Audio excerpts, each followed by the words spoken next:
Hello friends, आज हम discuss करेंगे the cherry orchards by Anton Chekhov. तो आइए हम इसके इंट्रोडक्शन देखते हैं। The cherry orchard is a play by Anton Chekhov, first performed in 1904. It tells the story of an aristocratic Russian family who are forced to sell their estate, including its famous cherry orchard, to pay off their debts. The play is a tragic comedy that explores themes of social change and generational conflict. It often interpreted as a commentary on the decline of Russian aristocracy and the rise of middle class. The Cherry Orchard is considered a classic of modern drama. It has adapted for films and television numerous times. अब हम author के life और work से related पढ़ेंगे। एंटर्न checkup, जिनका birth 1860 में हुआ था और इनकी डेथ हुई थी 1904 में। He was a Russian play right and short story writer, considered one of the greatest writer of all time. He produced four classics as a playwright and most known for his short stories. The very famous poet Leo Tolstoy, he is very much inspired for his short stories. Checkup की early life को discuss करते हैं। He was born in 29 January 1860 in Taganrog, Russia. He was third of six surviving children. His father was a grocer and his mother was a homemaker. Chekhov's mother, an excellent storyteller who entertained children with the tales of her travel all over Russia with her cloth merchant father. He attended Taganrog Boys Gymnasium and later studies medicine at Moscow University. By profession, he is physician, but he has a little interest in writing. He always says, medicine is my lawful wife and literature is my mistress. In his literary career, Chekhov began writing short story and plays in 1880s. His early work are often filled with satire and humor. His major work, Ward Number 6, 1892, The Seagull, 1896, Uncle Vanya, 1897, The Cherry Orchard, 1904, The Three Sisters, The Steppe, 1887, and his most important work At Dusk, जिसके लिए इसको इनको Pushkin prize भी मिला हुआ है. Mostly used themes and styles in his work. His work mainly focus on struggle and complexities of human nature. Social class, which explore tension between social class and economic class in Russian society. Love and relationship, which explore complexity and challenges of romantic relationship, and also realism in mostly shown in his works. Psychological insight, which explore inner lives and motivations of his characters. आगे हम बात करते हैं इसकी legacy और इनकी death के बारे में. Chekhov work had profound influence on modern literature and theatres. He is outstanding representative of late 19th century Russian realistic school. He is famous work for his timeless themes. His works remain performed and studied and admired around world. Long time he suffered from tuberculosis and passed away on 15 July 1904 in Germany. Then we talk about various themes used in Cherry Orchard.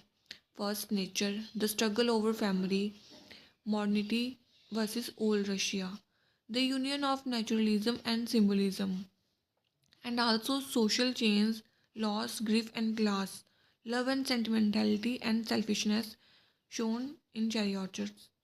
अब हम discuss करेंगे इसकी summary 4 act में divide है. First act में हम discuss करेंगे on frosty morning in May. The aristocratic Madame Renetsky, her daughter Anya, and their servant Yasha and Charlotte returned to their family ancestral estate in the Russia countryside from Paris.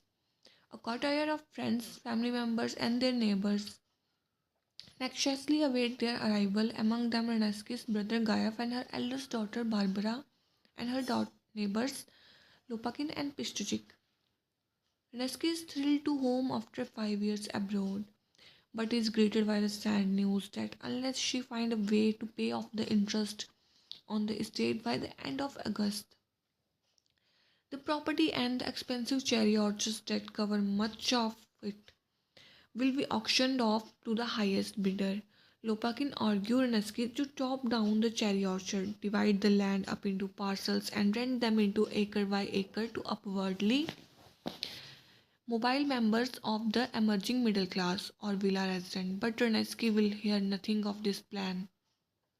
Instead, she lend out money she does not have to Pistochik and tumble back into memory of her painful exit 5 years ago, suffered by the death of her youngest child, Grisha, who drowned at only 7 years old.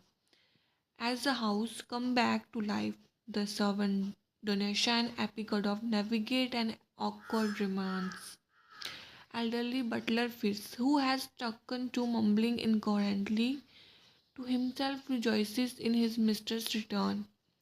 Guyev's scheme of way to secure money through borrowing back channel. Barbara wonders whether she will ever get a proposal from Lopakin, who has been remorsed to be considering asking her hand for marriage several months from now, and shabby scholar Trofimov, who once served as a tutor to the deceased Grisha, long quietly for beautiful young Anya. In second act, we are introduced more closely to the young servants on the estate, Dunesha, Yasha, and Epigodov, who are involved in a love triangle. Epigodov loves Dunesha, Dunesha loves Yasha, and Yasha is very much in love with himself. Soon Lopakin, Renetsky, Gayev, Anya, and Varya appear, and they are again debating over Lopakin's plan to turn the cherry orchard into cottage country. Lopakin becomes frustrated with Renetsky's reluctance.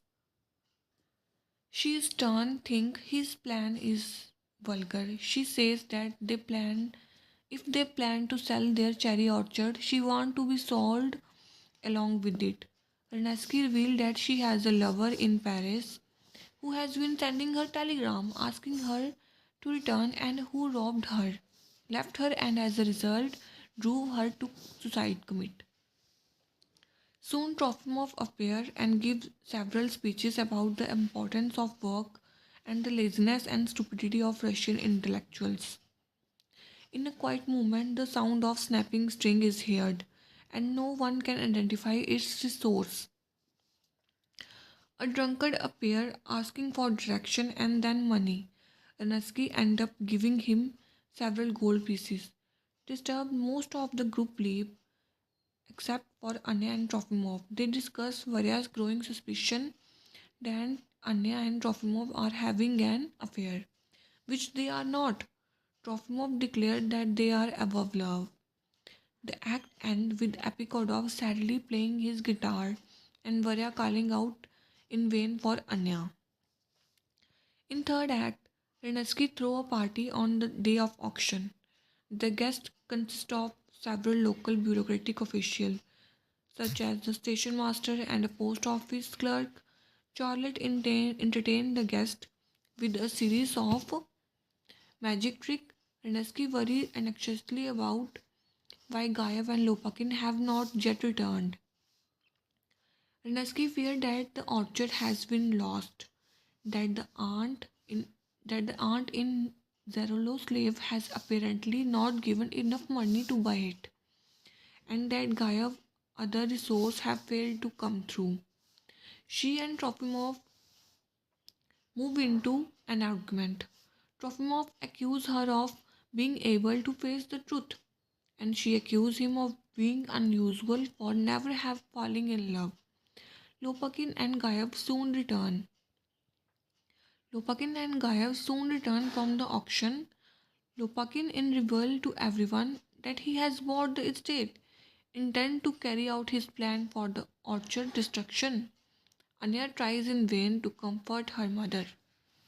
In last act, it is October and the tree in the cherry orchard are already being cut down. All the characters are in the process of leaving. Lopakin will depart to Kharkov for the winter, Varya to the Ragulins, another family that live 50 miles away from the house. Gayev planned to live in the town working at a bank. Anya will go off to the school and Renatsky will leave for Paris with Yasha to rejoice her lover. Charlotte has no idea what she will do, but Lopakin assures her he will help her find something. Trofimov and Lopakin exchange an affectionate, if contemporaneous farewell. Yasha leaves Dhanesha weeping without a second thought, and Anya tearful say goodbye to her mother. Anya worries that Firs, who has taken ill, has not been sent to the hospital as he was taught to be. But Yasha indignantly assured Anya that he has. Renatsky encouraged Lopakin to propose Varya, but the proposal is never made. Lopakin leaves Varya alone in tears. Finally, Gayav and Renatsky bid a tearful farewell to their house. Everyone leaves, locking the doors behind them. But Fritz, in fact, accidentally left behind, having fallen ill and being forgotten in the rush of departure. He walked on stage after everyone else has left, quietly muttering about how life has left him by. He lies on the couch and silently expires as two sounds are heard. Again, the sound of strings snapping and the sound of axe cutting down a cherry orchard tree in orchard. तो यहाँ पे इसकी summary ख़त्म होती है. देख सकते हो कि एग्ज़ाम में चेरी ऑर्चर्ड का कौन सा क्वेश्चन आया है. शॉर्ट आंसर्स में discuss the characters of Firs and its symbolism in the cherry orchard. और लॉन्ग आंसर में कौन सा क्वेश्चन आया. How does Anton Chekhov the cherry orchard depict social change in Russia to the rise of middle class and decline of Russian aristocracy. And ये दो multiples आए हैं paper में चेरी ऑर्चर्ड्स के. थैंक यू वेरी मच आप सबका मेरी video में लास्ट तक बने रहने के लिए.